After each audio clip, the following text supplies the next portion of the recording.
Hey guys, tonight we drift into the salt-tinged air of a Viking harbor you've probably never heard of, unless you spend your evenings reading obscure Scandinavian shipping manifests for fun.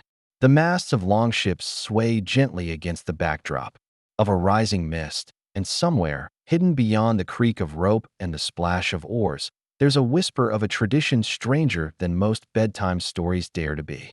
It's not about battles, plunder, or drinking contests. No. Tonight's tale centers on duels fought without a drop of blood spilled. You probably won't survive this, at least not without yawning.so. Before you get comfortable, take a moment to like the video and subscribe, but only if you genuinely enjoy what I do here. And if you feel like sharing, post your location and your local time in the comments, because I love knowing where in the world you're listening from. Now, dim the lights, maybe turn on a fan for that soft background hum, and let's ease into tonight's journey together. The harbor lies before you, its water as still as hammered tin. You trudge along the uneven planks, each footstep echoing over the quiet, and you smell the resin from freshly tarred ships. The townsfolk glance your way, not with suspicion, but with the curious assessment they reserve for anyone who might be brave or foolish enough to take part in what they call a Steinhagstrid, a rock-stacking duel, somewhere near the shoreline. You see two figures standing opposite one another. Between them is a flat patch of sea-smooth gravel, bounded by a loose ring of driftwood logs. This is their arena. No raised platform, no audience stands, just a humble circle at the edge of the tide, where the incoming waves sometimes lap the outermost log like an impatient spectator. You hear it then, not cheers, but the slow, deliberate clack of stone on stone. The first competitor, a woman with hair like pale straw and hands marked from years of hauling fishing nets, places her stone as if lowering a sleeping child into a cradle. The other competitor, an older man with a beard like dried kelp, waits for her to withdraw her hands before he even bends down to choose his own. There is no rush here, only ritual. The mist thickens as you edge closer, carrying with it the faint tang of seaweed and smoke from distant hearths. You notice a few onlookers. A boy chewing on a strip of dried fish, an old woman knitting without looking down, and a seagull who, frankly, looks like it's plotting something. You don't see any weapons, unless you count the jagged rocks, but there's a tension in the air, like the moment before a coin lands heads or tails. Historians still argue whether this was ever considered an official sport or just a coastal eccentricity. One theory says it began as a way to resolve fishing disputes without spilling blood, a pragmatic solution when your village only has so many able-bodied crewmen. Another suggests it was a form of courting, though watching the deliberate, silent motions here, you're not sure how stacking rocks translates into romance. Then again, Viking dating rituals probably didn't involve candlelit dinners either. You glance toward the edge of the circle, where a weathered plank is staked into the sand. Scratched into it are a series of runes, faded but still legible. To those who know, this, you'll later learn, is a fragment of the so-called Rulebook. Nobody knows when the full thing was last seen, but parts of it are preserved in oral tradition, passed down through the years like an heirloom nobody dares pawn. The air feels heavier now, not with heat, but with anticipation. A small pile of contest stones waits at the periphery, each one chosen for its shape, weight, and personality, as some of the locals insist. The woman steps forward, selects a piece of granite that fits her palm, and crouches over her growing stack. Her hands hover, adjusting minutely before she releases her breath and lets the stone settle into place. The man's turn follows, and though the movement is similar, the sound is different, a lower, softer thunk, as though the stone approves of where it landed. You realize you've been holding your own breath without meaning to. This isn't the kind of duel you win by overpowering someone. It's the kind you win by listening to the stones, by sensing the hidden balance points only they can reveal. It's absurdly slow, and yet strangely gripping. Somewhere in the distance, a horn sounds. From the docks, a ship returning with its catch. But nobody here moves. The duel continues, unbroken, as if time beyond the circle has no right to intrude. You feel it then, that rare kind of stillness where every small sound becomes monumental. The creak of leather boots, the hiss of the tide, The almost imperceptible grind as one stone settles half a millimeter deeper into its neighbor. You're not sure how long you stand there before you realize the duel is over. The woman's tower leans just enough to brush the air between her and the man's steadier column. A single nod passes between them, and they each bow slightly, not to each other, but to the stones. Then, without ceremony, the circle begins to clear. The seagull flaps away, possibly in disappointment. It's only later, when a wiry old fisherman takes you aside, that you hear the whisper again, about the rulebook, about the origin story, and about the duels that once drew entire villages to the shore. But for now, all you have is the image of that circle, that leaning tower, and the quiet respect that seemed to bind everyone there. By midday, the sun leans westward, and you find yourself weaving through the narrow lanes of the village, where turf-roofed houses squat low against the wind. Laundry flaps from lines strung between poles, gulls cry overhead, and the smell of smoked fish seems to come from every other doorway. Somewhere ahead, you hear the low murmur of voices, the particular hum of people telling a story they've told 100 times before. The source is a shaded bench outside the village hall. 3 elders sit there, their knees covered with woolen blankets despite the mild air.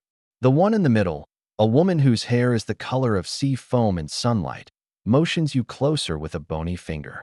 "You want the origin?" she asks, not unkindly. You nod, and she begins, her voice steady, as if reciting a tale passed down with precise inflections. It starts with a storm, one so fierce that even the bravest longships refused the water. According to the legend, a poet from a far-off coast had been aboard a merchant vessel when the gale struck. The ship smashed against the rocks at the fjord's mouth, but the poet survived, washing ashore with nothing but a pouch of small, smooth stones he had been collecting for reasons nobody ever agreed on. Historians still argue whether such a poet ever truly existed, or if this is simply the village's way of giving their tradition a romantic origin. The poet, the elder continues, refused to take part in the village's usual method for settling disputes, something involving axes, shields, and the occasional missing limb. Too much waste, the poet supposedly said. Instead, he proposed a contest of balance and patience. Each side would take turns stacking stones on a shared foundation, and whoever's tower stood last would be declared the victor. No blood, no broken bones, just the quiet satisfaction of outlasting your opponent. The villagers were skeptical. This was an age where strength was currency, and the idea of dueling without drawing steel seemed almost insulting. But the storm had left many homes damaged and tempers short. Perhaps they sensed that one more sword fight could tip the balance into something worse. So they agreed to try the poet's way, if only as a temporary measure. The first duel, the elder says, took place right there on the same stretch of gravel you saw last night. The poet chose the stones himself, each one measured in his hands, each one rinsed in seawater before being placed. The rules were simple at first, 1 stone at a time, alternating turns, no touching the other person's stack, and no using more than 2 hands. But the poet insisted on something else too, that the duelists remain silent, so that every sound, stones settling, breath releasing, waves lapping, became part of the contest's rhythm. There's a fringe detail here, one of those quirk scholars love to argue over. Some versions claim the poet would hum under his breath between turns, the same melody each time, until the tower fell. Others say it was not humming but a series of quiet clicks made with his tongue, as if speaking to the stones in a language only they understood. Either way, the habit supposedly unnerved his opponents. The elder's voice lowers slightly. And then, she says, something happened.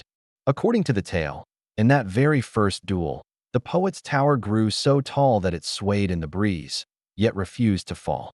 His opponent, a fisherman known for his stubborn streak, kept stacking until his own tower wobbled and crashed in a small avalanche of pebbles. There was no cheer, no gloating, only a nod from the poet and a shared meal afterward. The villagers were intrigued. Here was a way to prove oneself without killing a neighbor or risking a valuable crewman. Over the years, the rules became more elaborate, eventually written down, at least in part, in what they came to call the Steinhog Lawbook, the Stone Heap Law Book. This rulebook, as outsiders call it, covered everything from how to select a stone to the exact gestures allowed before placing it. Of course, only fragments survive today. One piece, carved on driftwood and stored inside the hall, contains a single line. The hand must rest, but the mind must not. You can interpret that however you like, but locals say it's about focus. Your hands must be steady, but your thoughts should always be reading the stack, predicting how each stone will settle. As the elder finishes, the others on the bench nod in agreement, as if her version of the story has met some internal standard of accuracy. Whether the poet was real or not doesn't seem to matter. The tradition is real enough, anchored in the same soil and tide that shaped everything else in this harbor. Before you leave, she leans closer. You'll see them measuring this afternoon, she says. That's when the duel truly begins. You're not sure what she means, but her eyes twinkle with the kind of mischief only someone who's watched 1,000 duels can muster. You walk away with the image of that shipwrecked poet in your mind, a figure kneeling on wet gravel, stacking stones with the patience of the tide itself. Whether he was flesh and blood or just a story, the rhythm he said is still here, passed from hand to hand, stone to stone. The morning after the championship duel, the harbor feels oddly hollow, as if the noise and tension of the night before have been scooped out and carried away with the tide. The driftwood ring is empty, save for a few faint impressions in the gravel where the final towers once stood. But near the longhouse, a small knot of people gathers around something unusual. A long, salt-stained bundle just pulled from the shallows. The compact official kneels, working the wet knots loose, and the cloth falls away to reveal a curled, brittle sheet of parchment, its edges furred with algae. The crowd leans in. Even before the runes are fully visible, someone whispers it. The rulebook. Mainstream historical fact. It's not uncommon for fragments of medieval documents to surface unexpectedly in fishing nets or wash up after storms, especially in coastal communities with long oral traditions. Salt water, ironically, can preserve parchment for centuries if conditions are right. The parchment is damp but legible. The ink has bled in places, but the shapes of the characters are there, angular, deliberate, familiar to anyone who has seen the driftwood plaques in the longhouse. A few villagers step back instinctively, as if the air around it has thickened. Fringe tidbit. The last time a piece of the rulebook was found here was nearly 200 years ago, tucked inside a hollow timber from a shipwreck. That fragment now hangs in the longhouse, under glass, with a warning that it should never be read on a windy day. The reason for that warning is left politely vague. Light joke one comes from a fisherman at the back. If it tells us to ban round stones, I'm leaving. The compact official lifts the parchment onto a flat board and carries it inside, the crowd following in a tight, murmuring procession. In the warm air of the longhouse, the runes start to stand out more clearly. A few are familiar, terms for opener stone, 3 breaths, edge boon. But others are new, strange. One line seems to describe the contest of the shadow hands, which no one present can explain. Another speaks of stones to be buried in the cold months, and dug again come thaw. Historians still argue whether such finds should be taken as literal rules or poetic descriptions of customs long gone. The fact that the fragments are rarely complete means interpretation is always guesswork. And here, guesswork quickly becomes story, fringe detail.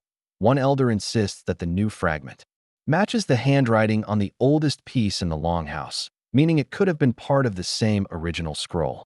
If true, it suggests the rulebook wasn't a bound volume at all, but a series of loose sheets, easy to lose, easy to scatter, and just as easy to reassemble into whatever order suited the teller. Light joke 2 slips from the lean official. If the next page says, use glue, we're burning it. The parchment is set to dry on a rack near the hearth, and the compact official warns that it won't be handled again until it's stable. But already, speculation is spinning. Some want to revive the shadow hands contest, whatever it is.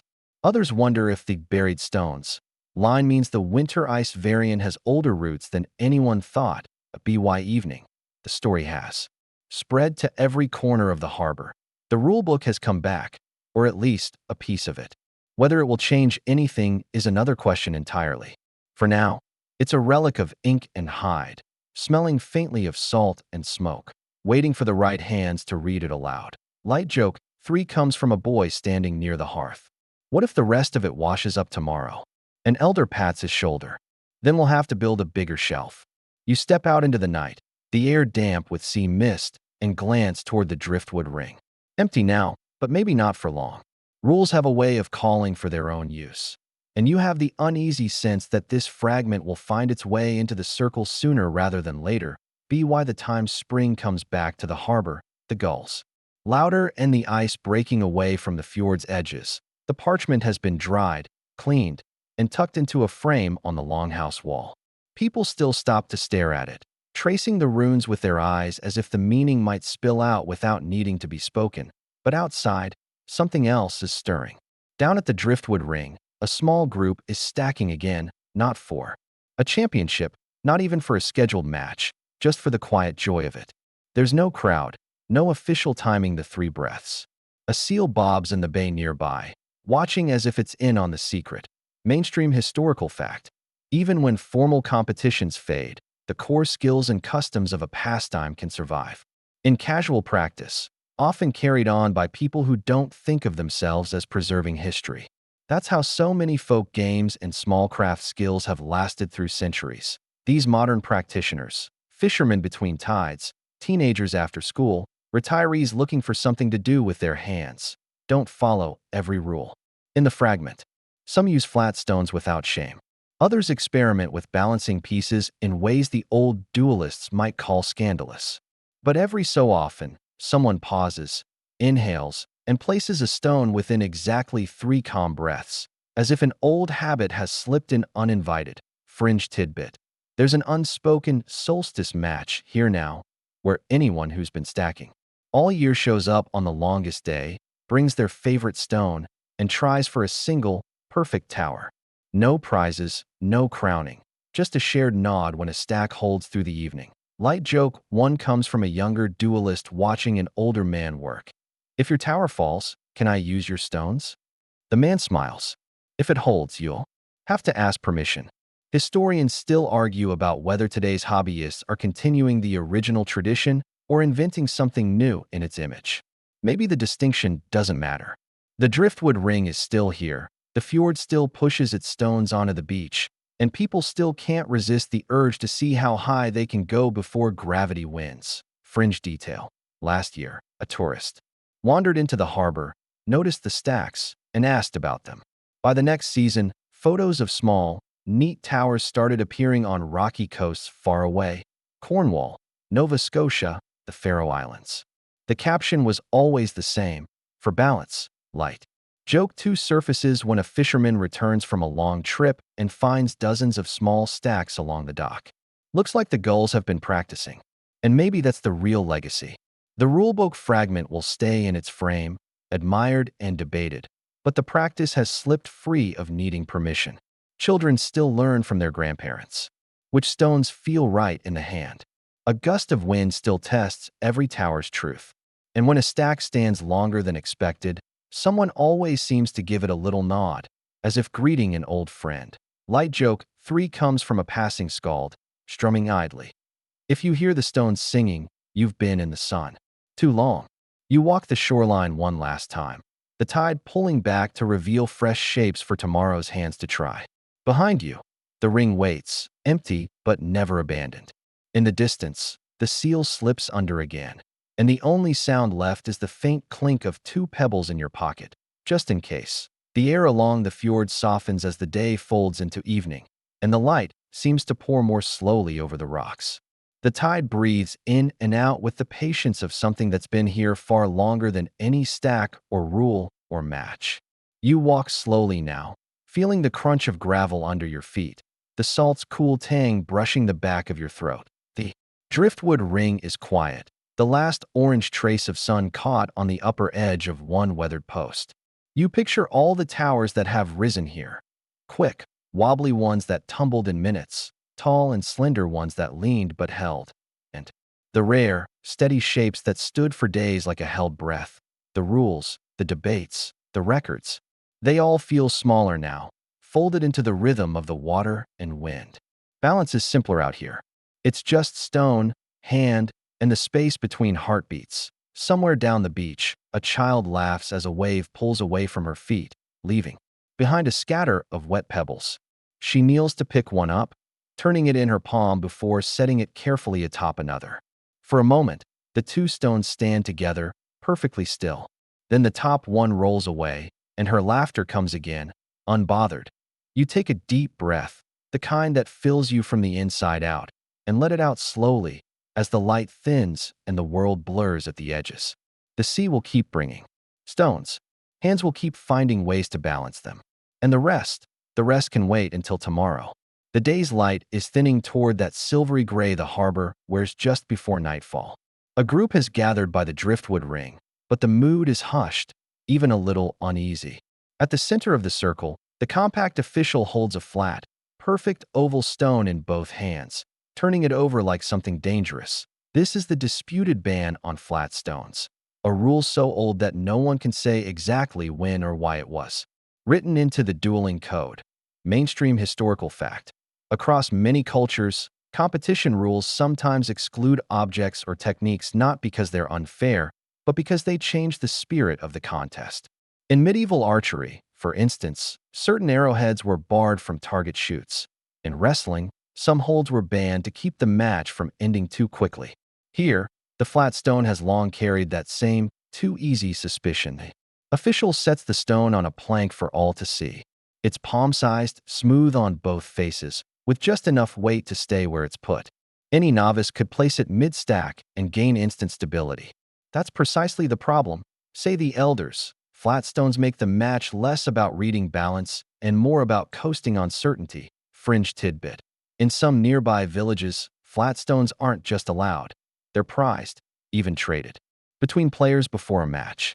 A single, perfect flat stone can be the deciding factor in a tower's height. One fragment of the rulebook even refers to them as gift stones, though whether that's praise or warning is unclear. Light joke 1 comes from a fisherman leaning on the driftwood. Ban the flat ones? Might as well ban good weather while you're at it. Historians still argue fiercely about the origins of the ban here. One theory claims it dates back to a notorious match where both duelists built stacks that reached chest height without a single wobble, an impressive sight that nevertheless bored the crowd to tears. Another says it was about aesthetics. Towers looked better with a mix of shapes, each stone's quirks visible in the final form. The compact official turns to the crowd. Some of you think it's time we change this, she says, her voice even. A murmur runs through the gathered villagers. The younger ones nod eagerly. After all, who wouldn't want an easier tool in the basket? The older duelists frown, their arms crossed against the creeping dark, fringe detail. There's an unspoken loophole that allows a nearly flat stone to pass, provided it has the faintest ridge or curve. Marshals sometimes allow these without comment, especially if they appear naturally among the day's chosen pieces. But a truly flat stone, one that could sit on a tabletop without rocking, is another matter entirely. Light joke 2 slips in when the lean official picks up the banned stone and pretends to use it as a dinner plate. At least it's good for something. The debate goes on as torches are lit around the ring. Some argue that the game should evolve, that allowing flat stones would open new strategies. Others insist that the challenge lies in working with imperfection, that the whole point is to find balance where it's least obvious to eye in the end. No decision is made. The stone is returned to the band basket, a small wooden crate kept near the storage shed, where it will sit alongside other perfect ovals exiled from play. Tomorrow, it may be skipped over entirely, or someone may sneak it into the weighing just to see what happens. Light joke 3 comes from an old woman as the crowd disperses. If they ever let it back in, I'm using it as my first stone and retiring on the spot.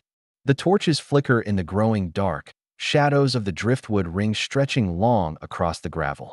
You can feel the unresolved question hanging in the air, not just about this stone, but about how traditions change or don't. And maybe that's the real point.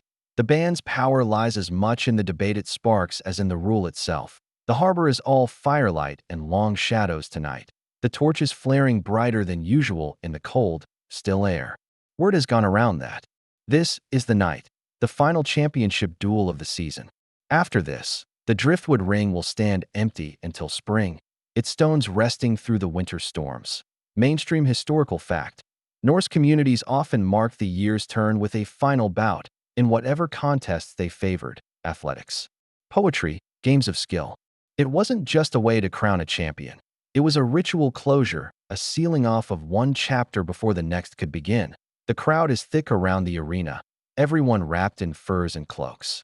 Children sit on shoulders, old men lean on driftwood canes, and the air hums with the quiet rustle of anticipation. The compact official stands at the ready, baskets lined up along the edge. A torch is planted in each of the 4 cardinal points. Around the ring, their flames bowing and straightening in the occasional gust. Tonight's duelists are a study in contrasts. One is the wiry man you've seen before, sharp-eyed and quick-handed. The other is a newcomer, tall, with a careful gait and the kind of patience that shows in how he lifts each stone in the weighing. They nod to each other, not as friends, exactly, but as people who understand the weight of what's about to happen. Fringe tidbit: Championship night duels in this harbor have one special addition to the rules: the torchlight clause. If a flame gutters out completely during a match, the next turn must pause until it's relit, giving both players a moment to reassess.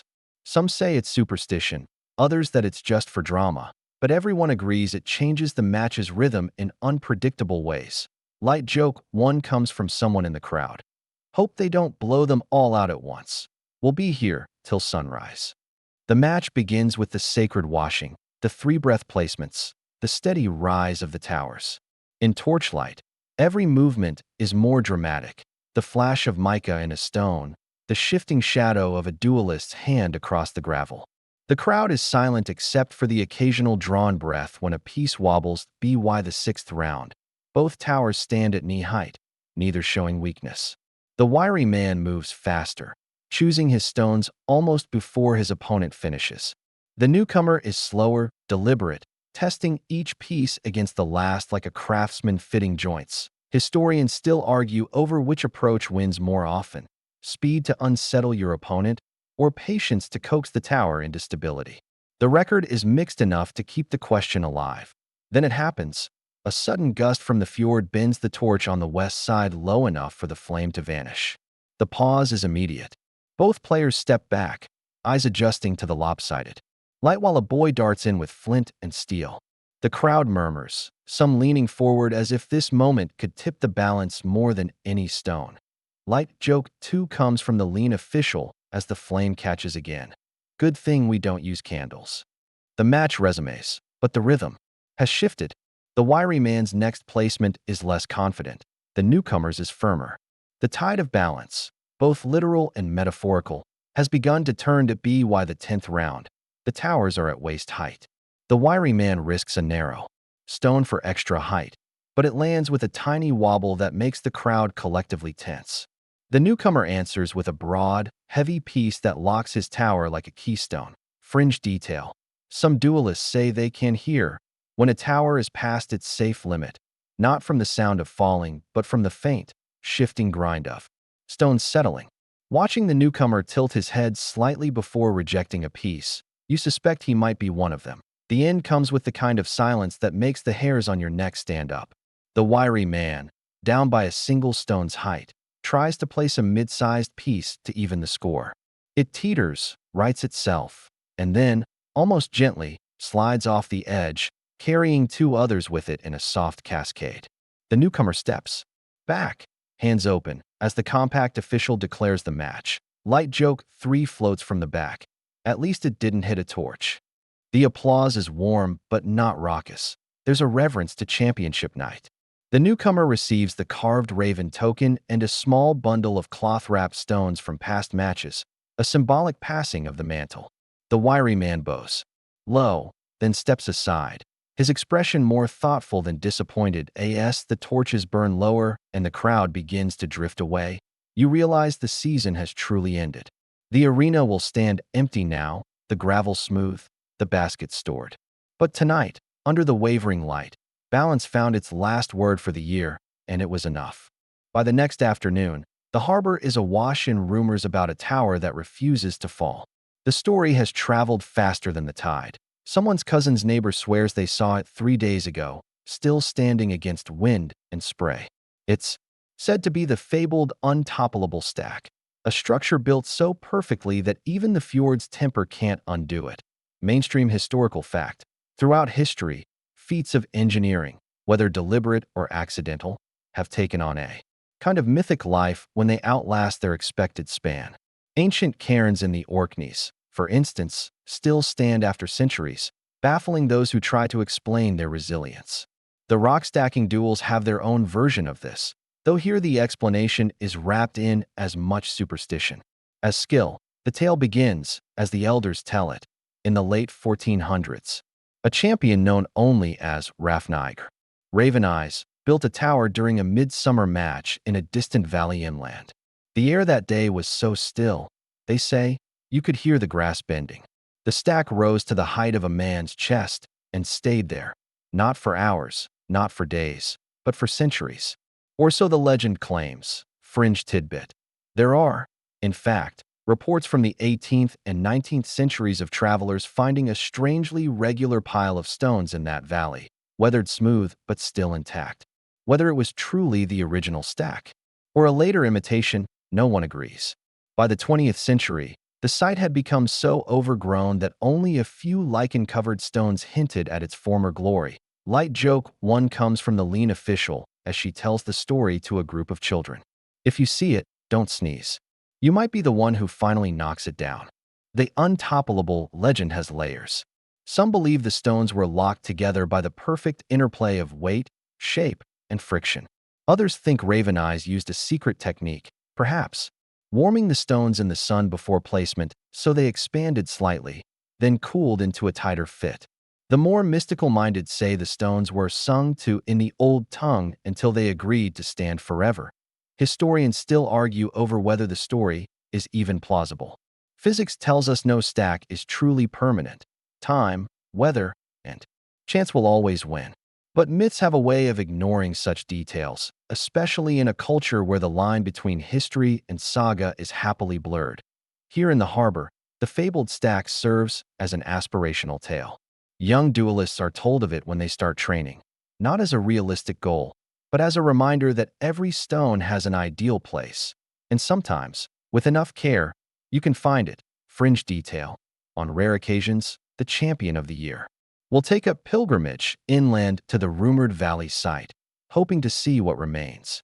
Most come back with stories of collapsed piles and mossy heaps, but one or two claim to have felt a strange pull, like the stones were calling for another to join them. Light joke too surfaces from an old fisherman listening to the story. If I built something that lasted that long, my wife would just hang laundry on it. Every so often, a competitor in the harbor will attempt their own untoppable. It becomes a kind of community project, the crowd offering silent encouragement, the marshal giving slightly more time between breaths, even the gulls keeping a respectful distance. Most fall within a day, sometimes within minutes, but the attempt itself is celebrated. The most recent was last year, when a young carpenter managed a tower that stood for 19 days, surviving 2 storms before finally giving way under the weight of fresh snow. The collapse drew as big a crowd as its building. The stones later brought to the feast table like honored guests. Light joke 3 comes from a boy who heard the tale and asked, "If it's still standing, can we duel against it?" An elder smiled. "Only if you can reach the top." As the afternoon light fades, you realize the untoppable stack isn't really about a pile of rocks at all. It's about the idea that something made by hand, in balance with itself and the world around it, can outlast the moment it was created for, and in doing so, step quietly into legend. The harbor is quieter this evening, the water a soft sheet of pewter under a pale sky. A group is gathering near the longhouse, but the air feels different, not charged with the usual competition buzz, but tinged with the low hum of anticipation you'd find before a wedding. Which, in a way, is exactly the point. Tonight's event is an old custom, one not listed in the surviving fragments of the rulebook, but kept alive through whispered stories and the occasional daring revival. Duels as matchmaking rituals. Mainstream. Historical fact. In Viking culture, public displays of skill, whether in strength, seamanship, or artistry, often played a role in courtship. Marriages were rarely just about love. They were about alliances, status, and the practicalities of survival. Yet moments of personal choice could still slip through the cracks of arranged expectations. The twist here is that the duel is fought not between rivals for the same person, but between potential partners. Instead of swords or tests of endurance, they build towers together, alternating turns, sharing the same base. The idea, as the elders will tell you, is simple. If you can balance a tower without arguing, you might just manage a household. Fringe tidbit. In some older accounts, the duel was structured so that each player could only choose a stone selected by the other. This added an extra layer of negotiation and, occasionally, mischief, offering your would-be partner the most awkwardly shaped piece in the basket to see if they'd curse or laugh. Light joke, one comes from a man in the crowd who mutters, "If they survive this without a fight, I'll eat my boot." His neighbor replies, "Better start softening it in broth." Tonight's pair steps into the driftwood ring, a broad-shouldered young fisherman with wind-reddened cheeks and a weaver whose hands are strong from the loom. They exchange shy smiles before crouching at the baskets. The first stone, a sturdy, oval granite, goes down easily, the fisherman's hand steady. The weaver's choice is smaller but fits perfectly, eliciting a small, approving murmur from the crowd. Historians still argue about whether such duels ever led directly to marriage or were more symbolic, a public way of showing mutual interest.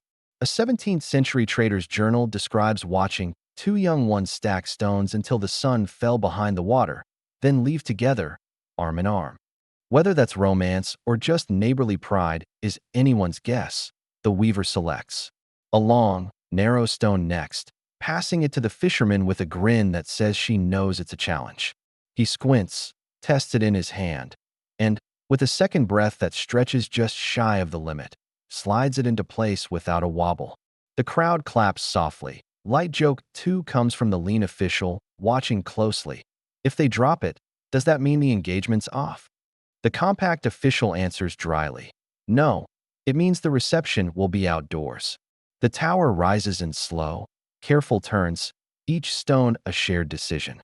Occasionally, they pause to glance at each other's choices, small nods passing between them like unspoken pacts. At one point, the fisherman offers her a rounded stone with no obvious anchor point. She turns it twice, then places it perfectly, earning a ripple of laughter and applause. Fringe detail. In older times, some villages would add a final binding rule. Once the tower reached a certain height, the pair had to place the top stone together, each using only one hand. The act was both literal and symbolic, working in unison despite the awkwardness. Light joke 3 arrives when a boy in the crowd whispers loudly, "They should just kiss the stone and be done." An elder beside him says, "Patience.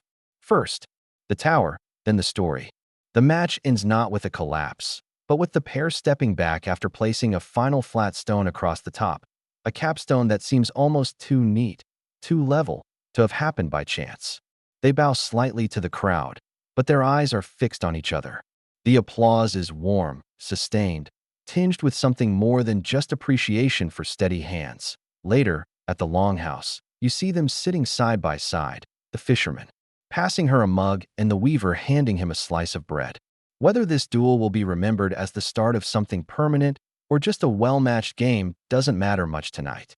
What matters is that, for a few breaths, balance meant more than just keeping stones upright. The night after the matchmaking duel, the air is crisp and still. A low fog drapes itself along the shoreline, muting the usual sounds of water and wind. Inside the longhouse, a different kind of duel is preparing to unfold. Not one fought with hands alone, but with voices. This is the tradition of songs woven into stacking, a custom where skalds, poets, and storytellers compose verses in real time to match the rhythm of each stone's placement. It's not an everyday occurrence. Some years pass without a single sung duel, but when it happens, the atmosphere changes. The arena becomes both stage and score. Mainstream historical fact. In Norse culture, skaldic poetry was as prized as martial skill. Kings kept poets at their courts to immortalize battles, voyages, and feats of skill. The meter and rhythm of these poems, often complex and alliterative, could sync with physical actions, turning work or play into a kind of performance art. The compact official arranges the baskets as usual, but tonight there's a space cleared just beyond the driftwood ring for the skald. She is a tall woman with a braided crown of hair, a carved harp at her side. When she plucks the first string, the note lingers in the cold air like breath. Fringe tidbit. Old accounts suggest that in some villages, the skald was allowed to subtly influence the match, slowing or quickening their verse to unsettle one duelist or favor another. Here, the practice is strictly ornamental. The song follows the stack, not the other way around. Light joke one comes from a fisherman in the crowd. If the song's too pretty, I'll forget to watch the towers. His friend replies, that's how they get you. The duelists, a middle-aged netmaker and a young trader, step into the ring.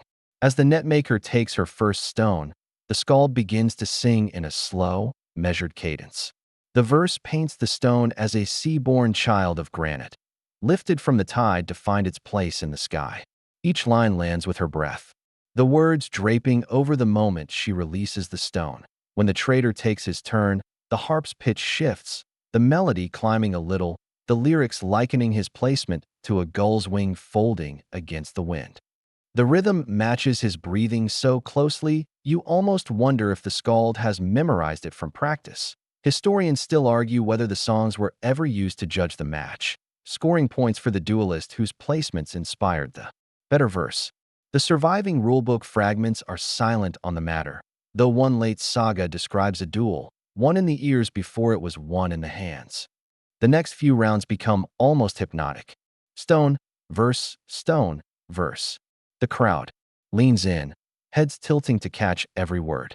When a stone wobbles slightly, the skald slips in a line about the ship that swayed but found her keel, and the audience exhales in relief. Light joke 2 slips in from the lean official. If she rhymes stone with stone again, I'm calling a foul. The compact official smirks. Only if she does it 3 times in a row. Fringe detail. In some places, the final stone is named in the last line of the song, creating a kind of spoken seal over the match. The belief is that the named stone will remember the song and stand longer. Skeptics call it poetic superstition. Believers point to stacks that have lasted days beyond their expected fall. The netmaker's final placement comes with a verse about a harbor's heart set high, the words hanging in the air just as her stone locks into place. The trader follows with a masthead greeting the dawn, his last breath syncing perfectly with the harp's lingering chord. The crowd applauds softly, more for the harmony of the whole than for any one move. The towers stand nearly even, but the skald's final note isn't about winning or losing. It's about how the rhythm of hands and words became one for a little while. Light joke 3 comes when a boy tugs at his mother's sleeve and asks, "Can I stack while singing?" She answers, "Only if the stones know the words." As the duelists step away, the skald plucks a closing chord that seems to ripple out into the fog.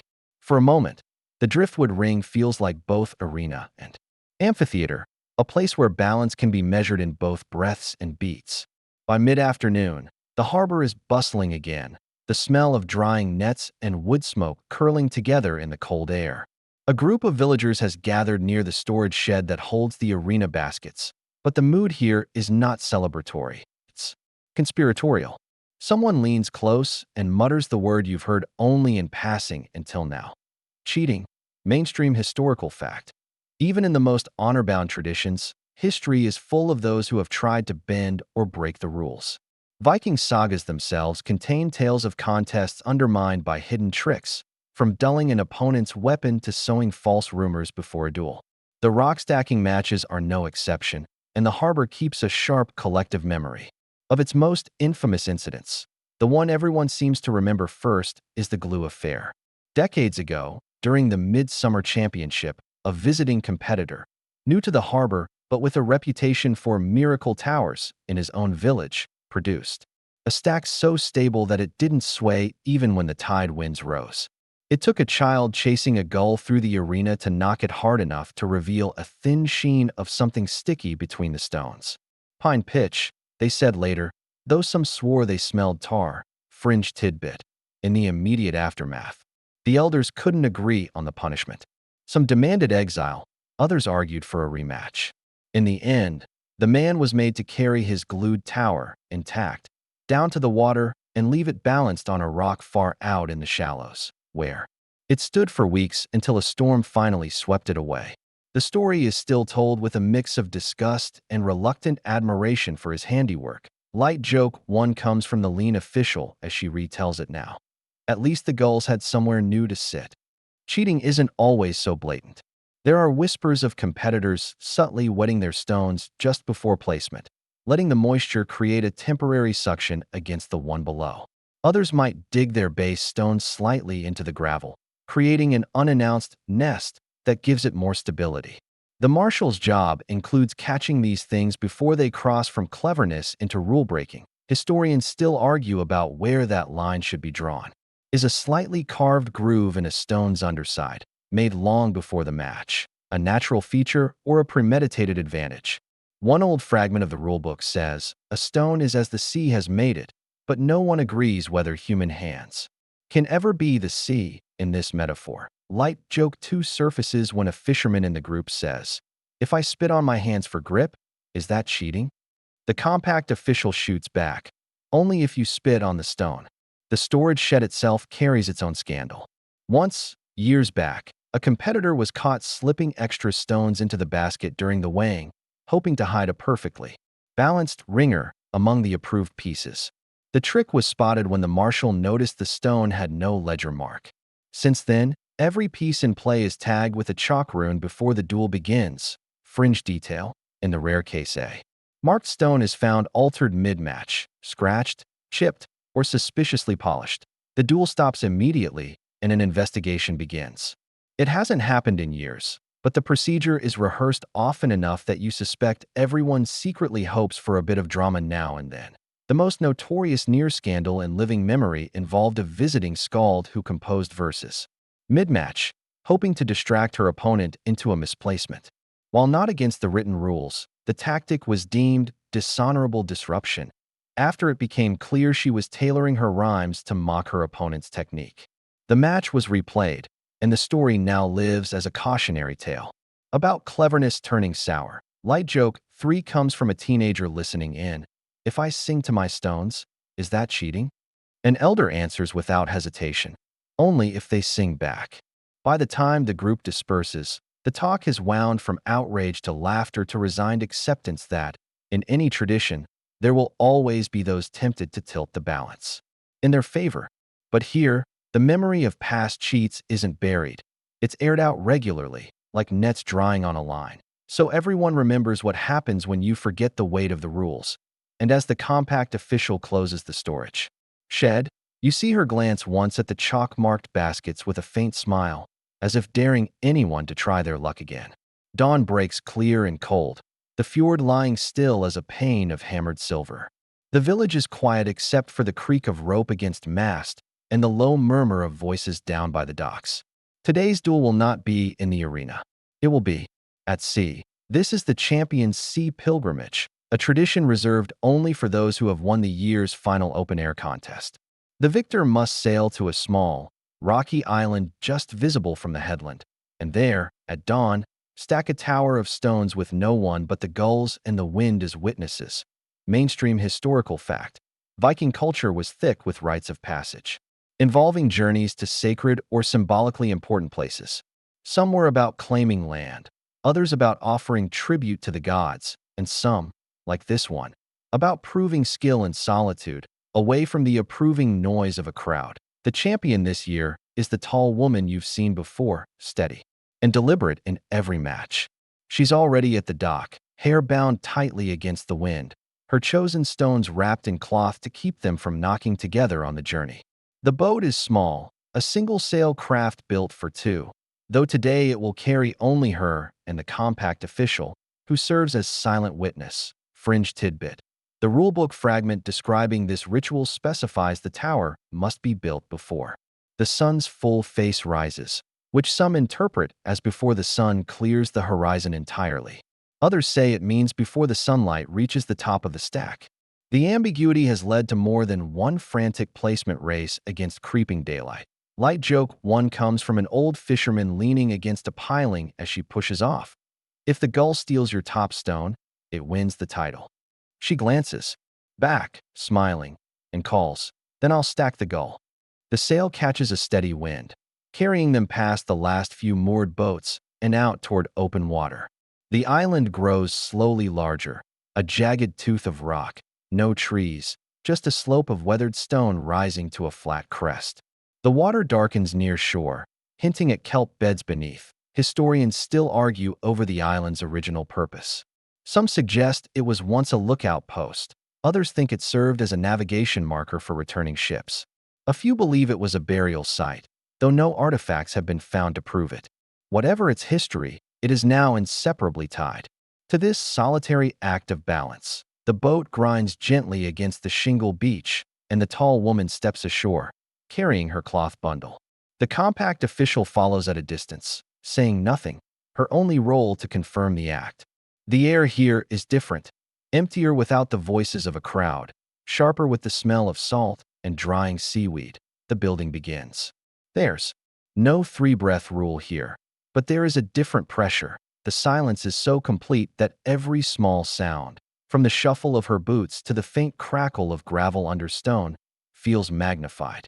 The wind shifts unpredictably around the island's slopes, testing her placement with invisible fingers. Light joke 2 drifts unbidden into your mind when a gull lands a few yards away, cocking its head like a particularly judgmental spectator. You imagine it thinking, "I've seen better stacks." Fringe detail. Champions often choose stones from the island itself for the base, adding their own from the village only as the stack rises. This blend is said to marry the skill of the duelist with the spirit of the place. She does exactly that. 2 squat, stable island stones at the bottom, then her own smoother, more challenging pieces above. The final stone is smaller, flecked with mica that catches the first rays of the sun as it clears the horizon. She places it with both hands, holds it for a long moment, then steps back. The tower stands, the sunlight sliding down its face like a blessing. Light joke 3 comes from the compact official as they turn back toward the boat. "You know it doesn't count unless it's still standing when we get home." The woman smirks. "Then we'd better sail fast." The return trip is quiet, the island shrinking again into the horizon. By the time they reach the dock, the village is stirring, and word spreads quickly. The champion's tower stands. It may stay there until the wind decides otherwise, or until some wandering gull claims the top stone, but for now, it's part of the island, a marker of this year's mastery. You realize as you watch her step back onto the pier that this ritual isn't about proving skill to others. It's about proving it to the stones, to the wind, and to the self. Far from applause, where balance speaks in its own language. Morning returns with a sky the color of pewter and the kind of light that makes every pebble on the shore stand out in crisp relief. The air smells faintly of kelp drying somewhere upwind. As you follow the narrow track toward the arena, you hear a higher-pitched chatter than usual. Quick voices, splashes, and the delighted squeals of children. Today isn't for champions or seasoned duelists. It's for training the next generation. Mainstream historical fact. In Viking societies, skills were often passed on informally, through play as much as through structured teaching. Children learned to row by helping with short fishing trips, to navigate by watching the stars alongside elders, and to handle weapons with wooden practice swords before ever touching steel. The rock-stacking duels are no different. The junior arena is a semicircle of tide pools just beyond the driftwood ring, where the rocks are smaller, rounder, and far less likely to bruise a foot if they fall. The pools glint under the muted sun, their surfaces dappled with the movement of tiny fish and shy crabs. Here, the rules are flexible. No breath counts, no strict turn orders, just the gentle suggestion that stones should be balanced rather than tossed. Fringe tidbit. The pools themselves are said to be chosen for their patient water, meaning they hold still long enough for a child to build without the tide undoing their work too quickly.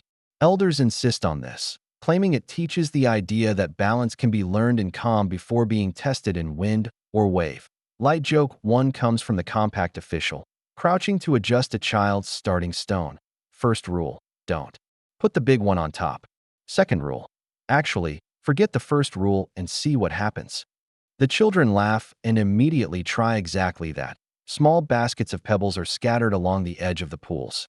A boy with hair the color of driftwood squats low, tongue peeking from the corner of his mouth as he places a stone no bigger than his palm atop a lopsided stack. It wobbles, rights itself, and he cheers like he's won a championship. A girl beside him tries to copy the angle, only for her stack to collapse into the water with a soft splash.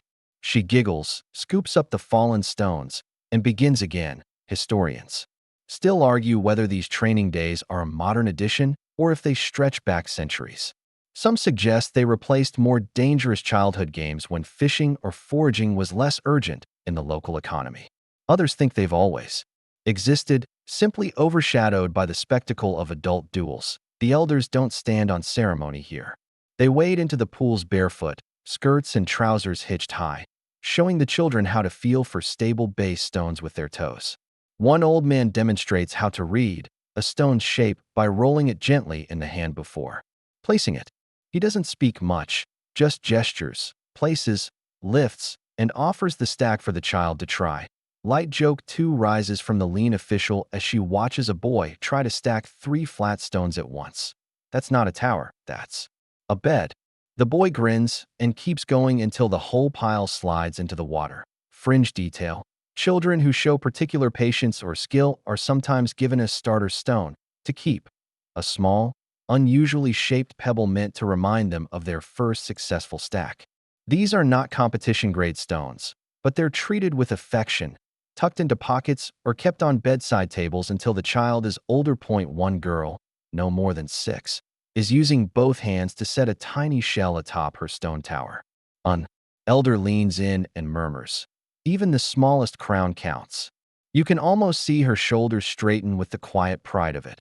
Light joke 3 comes when a little boy accidentally splashes the compact official with a misplaced stone and gasps, "Does that mean I lose?" She shakes her head. "No, just means you're buying me dry socks." By midday, the tide has crept closer, nibbling at the edges of the pools. The children's towers are slowly claimed by the water, each collapse greeted with laughter rather than groans. The stones sink back into their places, ready to be found again on another date. As the group wanders back toward the village, carrying empty baskets and wet hems, you realize this is more than play. These small stacks in shallow pools are the first steps in a tradition that might take decades to master. But here, mastery isn't the point. It's the rhythm of hands and eyes, the patience to try again, and the quiet joy of seeing something stand that you built yourself, even if only for a moment. By the time the feast's last bowls are scraped clean and the lantern wicks burn low, the air has turned crisp enough to make your breath visible. A few villagers pull their cloaks tighter and wander toward the shoreline, murmuring about one final spectacle before the night is done. The winter ice stack variant. It's not truly winter yet, but the harbor has its ways of practicing. In the colder months, when the fjord's surface hardens at the edges and the air nips through wool, the duels take on a form that blends daring with inevitability, using frozen stones. Mainstream historical fact. In the Viking North, winter wasn't downtime. It was a season for adapted games and competitions. From sled races to indoor feats of strength, every activity was reshaped by ice and snow. Here, the rock stacking duel changes not just in technique, but in material. The stones are first submerged in shallow wooden troughs of seawater and left outside overnight. By morning, they're encased in a slick glaze of ice, their surfaces transformed from grip-friendly grit to glassy challenge. Tonight's demonstration stones have been prepared in advance, sitting in shadow all through the feast while the air cooled them again. Fringe tidbit. In some winters, duelists would dunk their stones mid-match to keep the ice layer fresh. It made for tense pacing, watching a competitor carry a dripping, freezing stone back to the tower, knowing the slick surface could betray them with the slightest shift. Light joke 1 comes from the lean official as she unveils the basket. If you drop one, it's not clumsiness, it's the ice saying hello. 2 volunteers step into the arena, their breath fogging in the torchlight. Gloves are forbidden. Part of the challenge is working barehanded. The cold bites almost instantly, and you see the players flexing their fingers between turns to keep sensation alive. The 3-breath rule is still in play, but here it feels sharper. each breath sending a puff of vapor into the night, a visible metronome for the crowd to follow. Historians still argue about when this variant began. Some say it was a way to keep the game alive through frozen months. Others claim it started as a drunken dare, stacking stones pulled straight from the icy shallows. Whatever its origin, the spectacle is undeniable. The first few stones land with a muted clink, the ice making their contact almost musical. But as the towers rise, the glaze begins to melt where fingers have touched, creating treacherous half-frozen patches. The duelists have to adapt quickly, sometimes placing a stone at an angle to let the frost bite into the one below for extra grip. Light joke 2 floats up from the crowd. Looks like they're stacking seals. The compact official response. Without missing a beat, seals don't stand still this long. The match turns risky when one duelist tries to place a larger stone, its underside dripping where the ice has already thinned. It slides an inch the moment she lets go, wobbling enough to force her opponent into a defensive placement on his next turn. There's no predicting how the surface will behave. The cold changes everything. Even the sound of a misstep. Fringe. Detail. Some duelists will rub their chosen stone briefly in the snow before placing it, re-icing the surface to buy a few more seconds of grip. Others claim that's courting disaster. The sudden temperature change can cause the ice shell to crack, leaving the stone slicker than before. The end comes suddenly. A top stone, just beginning to thaw, shifts under its own weight and slides down the face of the tower like a slow avalanche, taking 3 others with it. The crowd makes that low, appreciative sound you've come to know, the one that says a fall can be as satisfying as a stand. Light joke 3 arrives from a bundled elder in the front row. Next time, just duel with snowballs and save the stones the trouble. The duelists bow to each other, then step quickly toward the fire pit set near the longhouse entrance, rubbing warmth back into their hands. The fallen ice stones are gathered gently, their slick surfaces catching torchlight in fractured halos. They'll be left outside overnight again, ready for tomorrow's match if the air stays cold. You stand there a moment longer, watching your own breath drift away in the same rhythm as the melting frost on the stones. It's clear now this variant isn't just about balance. It's about embracing the fact that some surfaces are never truly steady, no matter how careful the hands. The wind off the fjord has softened by the time the next part of the evening unfolds. The driftwood ring is gone, the stones have been carted away, and in its place long trestle tables have been set up on the same flattened gravel. Lanterns hang from poles at uneven heights, their light pooling in golden circles. The air hums with talk and the clink of wooden bowls. This is the feasting after the duel, a tradition as steady as the matches themselves. Whether the towers fell in triumph or in comedy, the stones that played a part are carried to the feast table and arranged as centerpieces. Mainstream historical fact. Norse gatherings often combined competitive games with shared meals, cementing social bonds. Archaeological finds from Viking Age feasting halls, drinking horns, carved tableware, and communal platters suggest that the meal was as much about storytelling as sustenance. Here, the ritual begins with the presentation of the fallen. The compact official leads a small procession from the longhouse to the tables, each person carrying 1 or 2 stones from the day's matches. They place them on the tables between the dishes, flat stones under platters of roasted vegetables, rounded ones supporting bowls of fish stew. The most memorable perched atop platters like quiet guests of honor, fringe tidbit. In the oldest versions of this tradition, the losing stacked stones were sometimes boiled in seawater before being placed on the table. The steam was said to release the match, so the stones would be free for future contests. These days, the boiling is symbolic. The stones are simply rinsed in the trough before the feast. Light joke 1 comes from an elder placing a particularly lopsided rock near a platter of bread. This one's here to remind us not to cut slices unevenly, she says, to general laughter. The meal itself is hearty but unpretentious. Roasted cod with herbs, turnips mashed with butter, barley porridge, sweetened with honey, and flatbread stacked in small leaning piles that mimic the day's towers. The bread stacks earn appreciative chuckles, though no one dares topple them before the first bites are taken. The storytelling begins almost before the food reaches everyone. A fisherman describes the bridge stone collapse from earlier embellishing the wind's strength with each retelling. A child interrupts to insist the gull actually touched the tower. Whether that's true or just wishful thinking, the crowd roars. Historians still argue whether these feasts were originally meant to honor the victor or to preserve the memory of the match as a shared story. Evidence from similar traditions suggests it was always about both, celebrating skill while making sure the duel lived on in community lore. Light joke 2 drifts from a man at the far end of the table. If I stack these turnip slices, do I get a raven token? Someone calls back, only if they last 3 breaths. The stones at the table are not just decoration. Guests are encouraged to handle them between courses, turning them over in their hands, feeling the weight and the grain. Sometimes a duelist will point out where a particular stone sat in their tower, describing the way it leaned or the sound it made when placed. These quiet asides often draw more attention than the louder stories. They're like personal footnotes to the day's main text. Fringe detail. There's a superstition about where the day's most notorious stone should be placed. It must sit near the head of the table, within reach of the oldest living duelist present.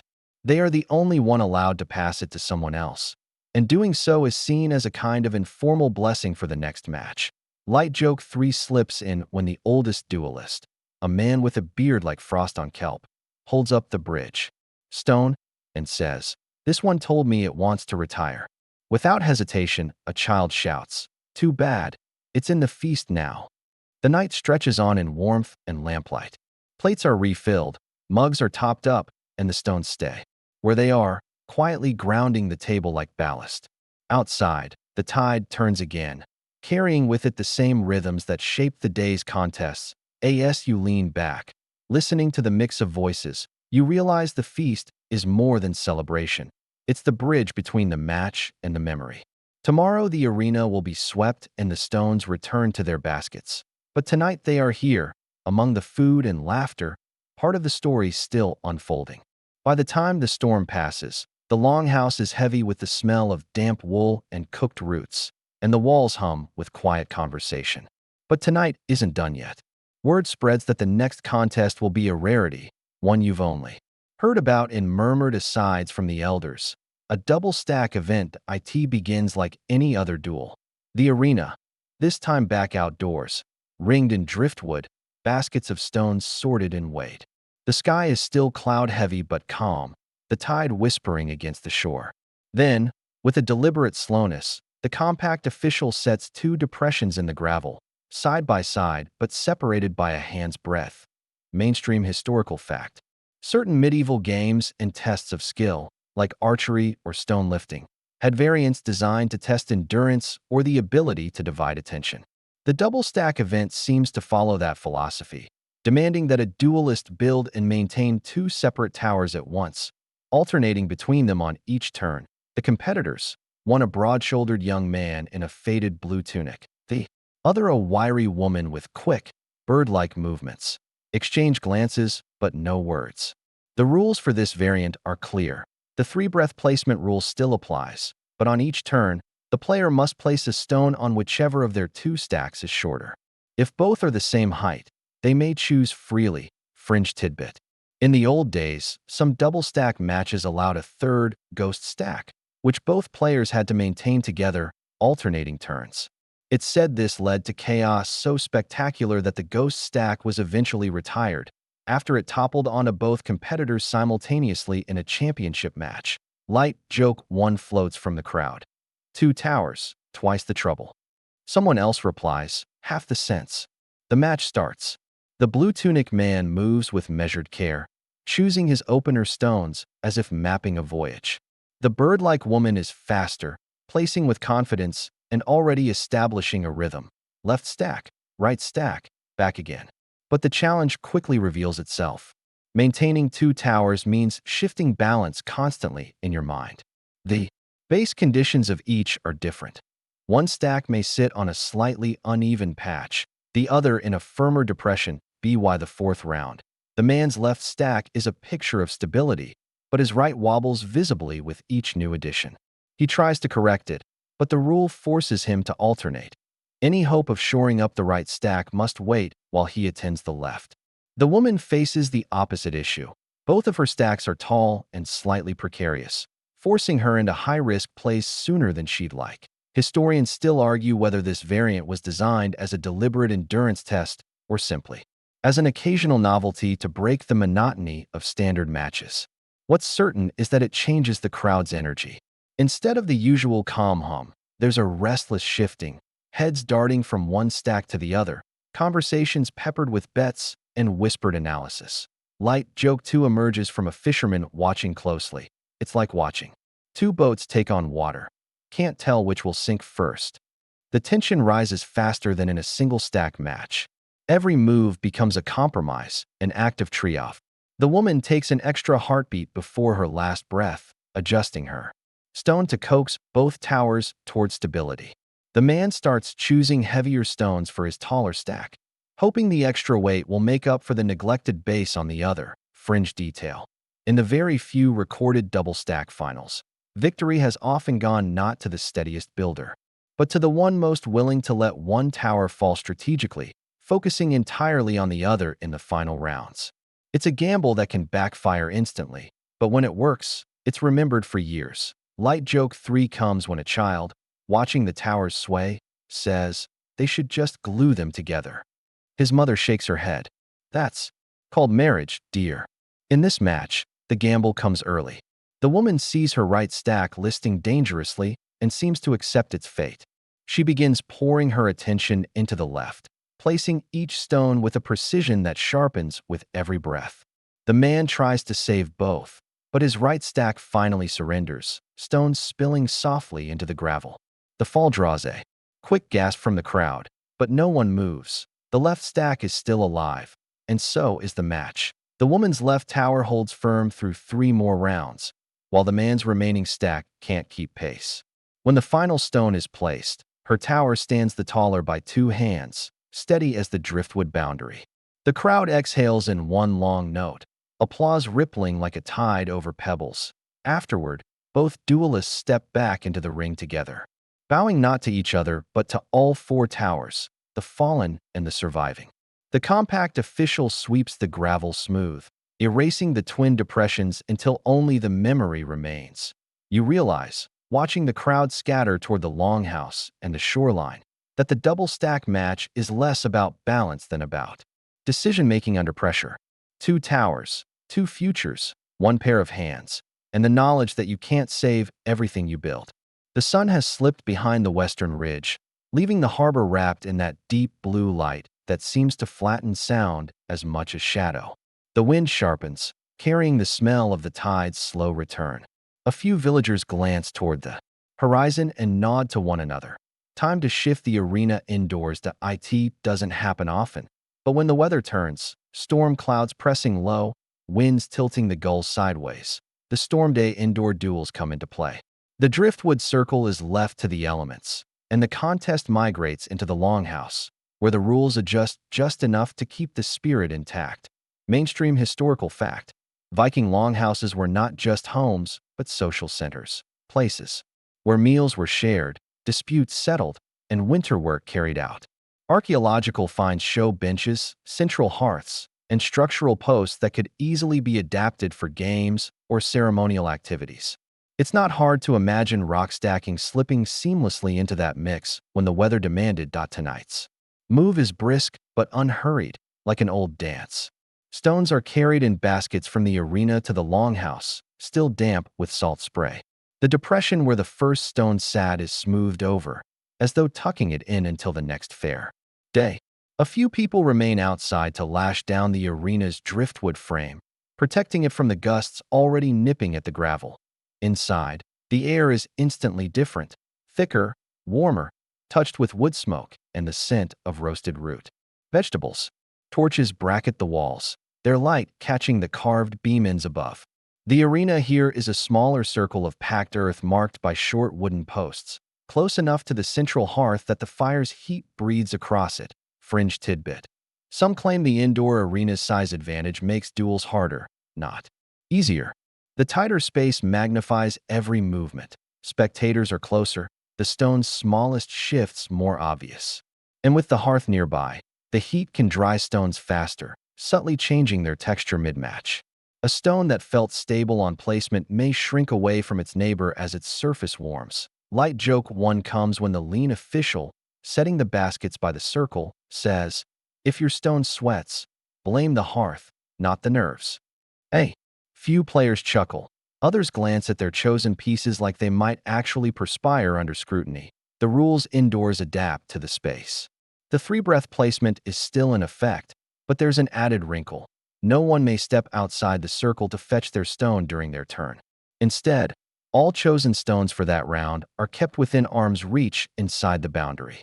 It's meant to reduce foot traffic in the confined area, but it also forces duelists to plan ahead, picking their pieces before the heat of the match begins. Historians still argue whether this rule was always part of Storm Day play or whether it developed later, as a practical measure when longhouses were more crowded. One school of thought suggests it's a holdover from wintertime matches, when heavy furs made constant stepping in and out of the ring cumbersome. The match begins, and immediately you see the differences. The soundscape changes. No gulls, no wind through the logs, no waves slapping at the shore. Instead, you hear the low murmur of the fire, the creak of benches, the faint hiss when a torch shifts in its sconce. Every clink of stone on stone is louder, sharper, as if the whole room leans in to listen. Light joke two drifts from an elder in the back. "I stack better when I can smell dinner." Someone else mutters back, "And I topple faster when I can see it." The duelists adjust quickly to the new acoustics. Each breath sounds more deliberate. Even the marshal's quiet counting feels amplified. And here, distractions take on a different form. Instead of gulls or drums, it's the occasional burst of laughter from the benches or the heavy stomp of boots as someone comes in from the storm outside, shaking water from their cloak. Fringe detail. Some say indoor duels favor players with a short reach, since they're less likely to overbalance into the smaller ring. Taller players have to compress their movements, which can throw off the muscle memory built from outdoor play. The match tonight is between two mid-age competitors, a man with a weathered face and a woman whose hands are calloused from weaving nets. Their towers rise evenly at first, but halfway through, the woman pauses, squinting at her stack. You follow her gaze and see it, a faint tilt, hardly noticeable, but magnified by the firelight's steady flicker. She adjusts her next choice accordingly, opting for a heavier base stone rather than the lighter, prettier one she'd been considering. Light joke 3 lands when the weathered man, after a careful placement, glances at the hearth and says, "Feels like my stones are cooking." Without missing a beat, the lean official replies, "Only until they're done on both sides." The match ends with the woman's tower holding firm while the man sways just enough to trigger a voluntary concession. The Raven token isn't given indoors. That's reserved for open-air duels, but she receives a nod from the compact official, a mark of skill that will follow her into the next contest. As the stones are returned to their baskets, the wind howls against the longhouse walls, but inside the air is steady and warm. You realize the indoor duel is its own kind of ritual, tighter, hotter, closer, but still bound by the same slow heartbeat as the outdoor game. Balance, after all, isn't about where you stand. It's about how you stand when the world outside is shifting. The match with the drummer and the gull still lingers in your mind as you settle back near the driftwood ring. The sky has taken on that pale, even light that comes just before dusk in these latitudes, flattening shadows until the arena looks almost painted. Another pair of duelists is stepping forward now, and you notice a subtle shift in the mood. Slower, softer, almost reflective. The tall woman from earlier is back, though this time she wears no trace of the triumph from her previous win. Across from her is a man with silver in his beard and a measured way of moving, as if each step has been weighed before it's taken. The baskets are lighter now. This will not be a long match. From the murmurs in the crowd, you learn this duel is what they call the honor of conceding early. In these matches, the victory isn't about building the taller or steadier tower. It's about knowing when to stop. It's a test of self-awareness and respect for both the stones and the opponent. Mainstream historical fact. In certain Viking-era legal assemblies, disputes could be settled by voluntary withdrawal before a verdict, with the withdrawing party preserving dignity and sometimes even gaining political favor for avoiding unnecessary conflict. This duel echoes that idea. Stepping back can be seen as a win in its own right. The rules here are simple but strict. Either duelist may choose to step back from the ring at any time before the collapse. Doing so hands the technical win to the other, but earns the conceding duelist what's known as Ravnhire, Raven's honor, symbolized by a small carved raven passed to them afterward. In the village's view, this is worth more than a title because it marks the player as someone who can read the tide and step aside at the right moment. The match begins in the usual way. Opening stones placed with the three-breath cadence, each one settling into the depression at the center. The silver-bearded man builds deliberately, each choice leaning towards stability rather than height. The tall woman, by contrast, chooses more ambitious shapes, stones with sloping edges, small anchor points, and the occasional risky tilt, fringe. Tidbit: some duelists train specifically for early concession matches, focusing on reading the opponent's intentions through micro-movements and stone choices. The skill isn't in stacking higher. It's in sensing when the duel has reached its most graceful possible ending and letting it end there. Light joke one surfaces from somewhere behind you. It's like quitting fishing because the sunset's too pretty to ignore. The reply comes quickly, and you get home before the gulls steal your bait.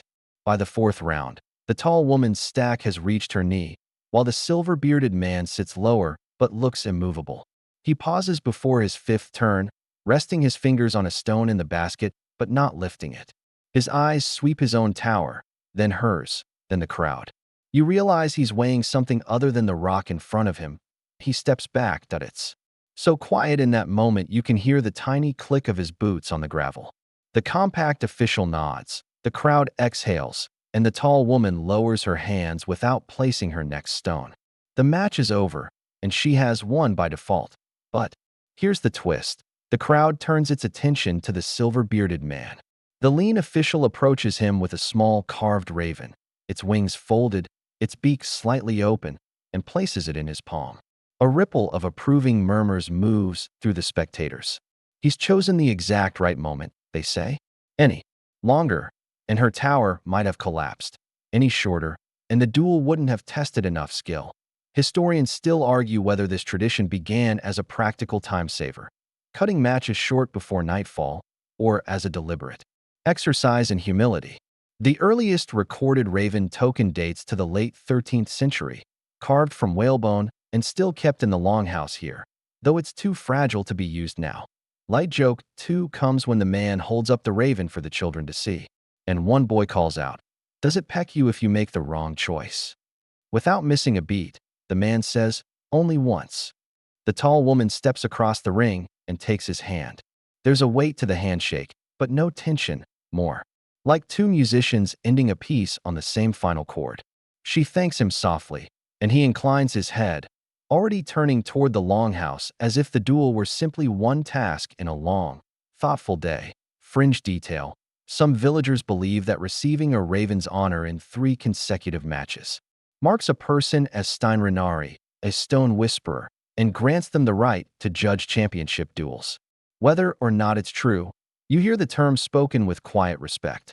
Light joke 3 drifts from the compact official as she clears the last stones from the ring. If I conceded every time I felt like it, the raven would start charging rent. A few elders chuckle, and the silver-bearded man smiles over his shoulder as the light thins into evening. You realize that in this arena, stepping back doesn't mean giving up. It means choosing the most elegant place to stop. In a game built on balance, sometimes the best move is to leave the tower standing, untouched, as a testament to the moment you knew it was enough.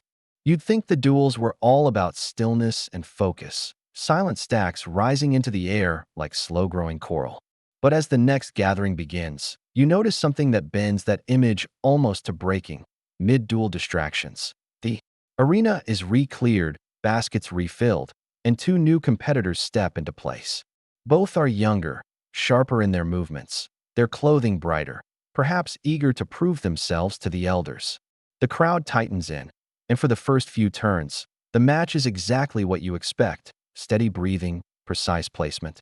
The faint scrape of stone on stone. Then the distractions arrive. First comes a small drum, carried by a boy with a grin too wide to be purely innocent.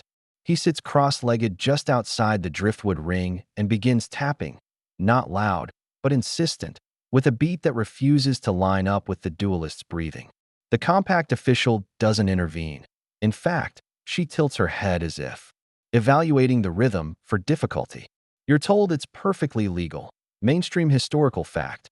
Vikings valued competitive endurance in many forms. Saga duels of poetry, physical tests like wrestling, and even fighting, verbal sparring, laced with insults. The rock-stacking duels absorbed some of that spirit, evolving a rule that allows, and even encourages, external challenges to a duelist's concentration that a few beats later, a gull lands boldly inside the driftwood circle. It tilts its head, eyes a stone, and begins pecking at it as though auditioning for sabotage. The wiry competitor, today wearing a green tunic, pauses mid-breath to wait it out, but the gull refuses to leave until a small child bribes it with a bit of dried fish. The crowd chuckles. The stone stays untouched. Fringe tidbit. In some villages, trained goats were once used as deliberate distractions, wandering the arena with little bells around their necks. The bells were tuned to odd, shifting pitches so they never became background noise. The practice was eventually banned in this harbor after a goat named Journey ate an entire scoring ledger during a championship match. Light joke, one comes from a voice behind you. Bring back the goats. At least they didn't smell like drum leather. You watch the young woman competitor set her stone with flawless calm despite the offbeat drumming. Her eyes don't leave the tower, even when the drummer suddenly stops and starts again twice as fast. The green tunic man follows, but his placement wobbles slightly, earning a quick eyebrow twitch from the marshal. The drumbeat is already doing its work. Then, as if on cue, a small gust of wind carries the tang of roasting fish from somewhere upwind. You can almost see the duelist's concentration flicker for a heartbeat as the scent slides between their thoughts and their towers. Historians still argue about the purpose of this rule. Some say it reflects the unpredictability of real life, storms, raids, unexpected setbacks. Others believe it was simply a way for non-competitors to join in, making the duel less of a close performance and more of a village-wide game. Light joke 2 pops up when the drummer's younger sister sidles over and starts blowing gently at her brother's hair to throw him off his own beat. He fumbles, laughs, and the drumbeat skips a step. The duelists don't flinch, but the crowd enjoys the side skirmish. You notice that the compact official is watching the duelists' faces more than their hands now. A flicker of annoyance, a glance toward the gull still lurking nearby, the faintest twitch toward the smell of fish. All are marks against concentration, though none disqualify a move. It's as if the true test here is less about balancing stones than about balancing one's mind in the middle of mild chaos. Fringe detail. There's a specific type of drumbeat known locally as sea leg rhythm, an uneven triplet that mimics the lurch of a ship in rough water. Old-timers swear that if you hear it while stacking, your hands will start to sway with the beat, making precision nearly impossible. Younger players practice against it deliberately, like sailors training in rough seas. Light joke 3 drifts. From the lean official, standing off to one side. At least no one's brought a flute this year. Someone asks why, and he replies, 2 summers ago, we lost half the crowd to a dance. The green tunic man takes his next turn, gripping a flatter stone and moving with a touch more speed, as if to outpace the distractions. The woman waits until the drummer takes a breath, then slides her stone into place with the quiet confidence of someone who's already turned the noise into background. You think she's ahead, if the duels even measure ahead the way other games do. When the match finally ends, the towers are almost the same height, but hers stands firmer. The crowd's applause is gentle but warm, and the drummer bows as if he too were a competitor. The gull, having received a second bit of fish, flaps away without ceremony. Walking back toward the longhouse with the rest of the villagers, you realize the distractions didn't break the spell of the duel, they bent it into a new shape. In a place where so much is about control, these moments of unpredictability are reminders that balance isn't about shutting out the world. It's about staying steady while it taps, pecks, and smells like lunch. The crowd has thinned to a loose scatter of villagers, but the hum of post-duel conversation drifts everywhere. Little pockets of retelling. each person already framing the collapse from a slightly different angle. You drift toward the table, where the stones from the match now rest. Their surfaces are damp, the mica flecks catching the late light that a pair of young competitors in training are hovering nearby, eyeing the bridge stone like it's a talisman. One of them reaches to touch it, but an older woman wraps her knuckles lightly on the table. Not until it's cooled, she says. You're not sure whether she means physically cooled from the warmth of handling or some more ceremonial cooling off. But the tone makes you think both are true. One of the elders steps forward with a wicker basket. He begins sorting through the other fallen stones, setting some aside and slipping others back into the general supply. This is where you see another curious layer of the tradition: rock selection superstitions. Mainstream historical fact first. Viking seafarers were known to hold strong beliefs about omens, from the behavior of ravens to the creak of a ship's timbers before a voyage. Superstitions served as both moral compass and risk assessment, coded in symbolism. The rock-stacking duels have inherited their own parallel set, some practical, some less so. The elder lifts a particular stone, small, black, with a faint spiral fossil on its surface, and shakes his head. Bad tide stone, he murmurs. You're told such pieces, marked with shell spirals, are said to remember the pull and will drag a tower's balance toward collapse. Whether that's physics or folklore is debatable, but the stones are quietly removed from play when spotted. Another superstition: no stone with a hole clean through it may be used. The hole is believed to be an eye, and eyes are said to invite witnesses, the wrong kind. Brings the gulls, one villager explains. You're not sure if he means literal gulls or metaphorical troublemakers. But given the persistent gull presence here, either seems plausible. Fringe tidbit: flat, perfectly smooth stones are avoided for opening moves, but not just for balance reasons. Some believe they carry sea sleep, meaning they'll lull the rest of the stack into settling too quickly, making it sluggish and prone to early failure. The term is wonderfully vague, like something from a sailor's logbook.